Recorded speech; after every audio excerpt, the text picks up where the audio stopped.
మీ అందరికీ తెలుసు చంద్రబాబు నాయుడు గారి గురించి ఇప్పుడే చెప్పాను. మీ భవిష్యత్తు కోసం, మీ పిల్లల భవిష్యత్తు కోసం, భావి తరాలు భవిష్యత్తు కోసం ఆయన ఎంత కష్టపడేవారో ఈ ఆంధ్రప్రదేశ్ ని డెవలప్ చేయటానికి, ఇండస్ట్రీస్ తీసుకురావటానికి.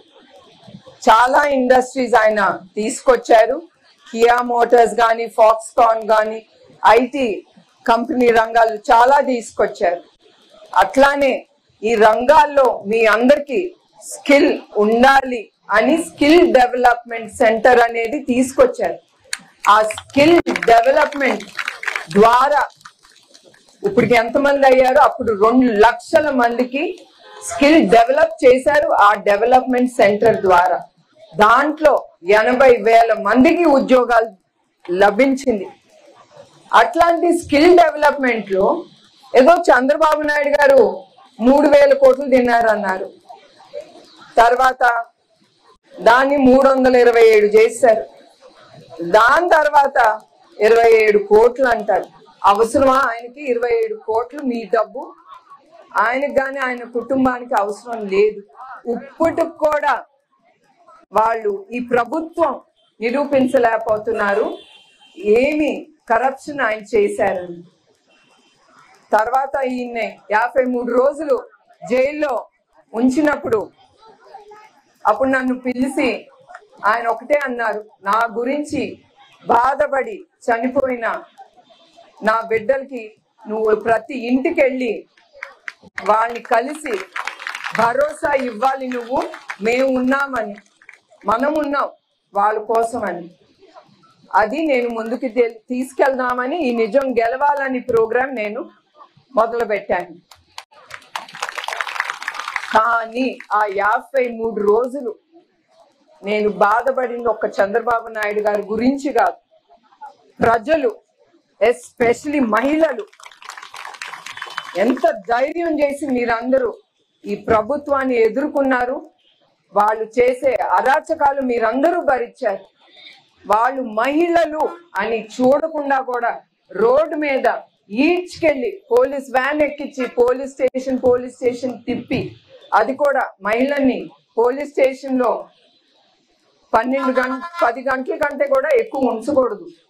అట్లాంటి మహిళల్ని 24 గంటల కంటే కూడా ఉంచి, రాత్రైనా కూడా ఉంచి, వాళ్ళ మీద అటెంప్ట్ ఆఫ్ మర్డర్ కేసు, మీరు చేస్తారంట మర్డర్లు, అటెంప్ట్ ఆఫ్ మర్డర్ కేసులు పెట్టడం. ఒక్క కేసు కాదు, అందరి మీద కేసులు. మన ఇది తెలుగుదేశం కార్యకర్తలు, మన బిడ్డలు ఎంతమంది, ఇప్పుడు చాలా మంది అన్నారు నాతో 19 కేసులు, 20 కేసులు, 30 కేసులు అని. నేను ఒకటే మాట అన్నాను, మీరు హీరోలు, ఎన్ని కేసులు ఉంటే అంత హీరోలు మీరు అని నేను చెప్పాను. అది నాకు ధైర్యం ఇచ్చింది ముందుకెళ్ళటానికి. కొంతమంది నా స్నేహితులు కూడా చెప్పారు, నువ్వు ఎందుకు వెళ్తావు, నువ్వు మహిళవి, అతను ఏమన్నా చేస్తారు ఈ ప్రభుత్వం, నీ మీద జాగ్రత్త, నువ్వు వెళ్ళొద్దు.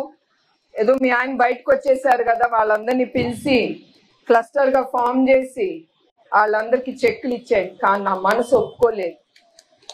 నేను లేదు, ఆయన కోసం మీరందరూ పడే కష్టం నేను నా కళ్ళారా ఆ 53 రోజులు నేను చూశాను. అందుకే నేను నిర్ణయించుకున్నాను, ప్రతి ఇంటికి వెళ్ళి నేను ఓదార్చాలి, నేనున్నానని ఆడాళ్ళకి కానీ ఆ కుటుంబం కానీ నేను భరోసా ఇవ్వాలని నేను నిర్ణయించుకున్నాను. మా ఫ్రెండ్ చెప్పారు కదా వీళ్ళు ఏదన్నా చేస్తారని ఈ ప్రభుత్వం, కానీ నాకు ఒక్కటే ధైర్యం, నా తెలుగుదేశం బిడ్డలు నన్ను రక్షిస్తారు. నేను బిడ్డలంటే మీరు నాకు తల్లి, నేను తల్లితో సమానం కదా, మీ ఇంట్లో తల్లిని చూసుకుంటారు కదా, అట్లానే మీరు పెద్దయిన భార్యని, నేను మీ తల్లిని మీరు పోగొట్టుకోరు. మీరు ధైర్యంతో ముందుకొచ్చారు. నన్ను ప్రతి రోజు నన్ను కాపాడుతూ ముందుకు తీసుకెళ్లేది మీరందరే. మీ అందరికీ అది నేను మర్చిపోను. మీ అందరికీ పాదాభి వందనాలు.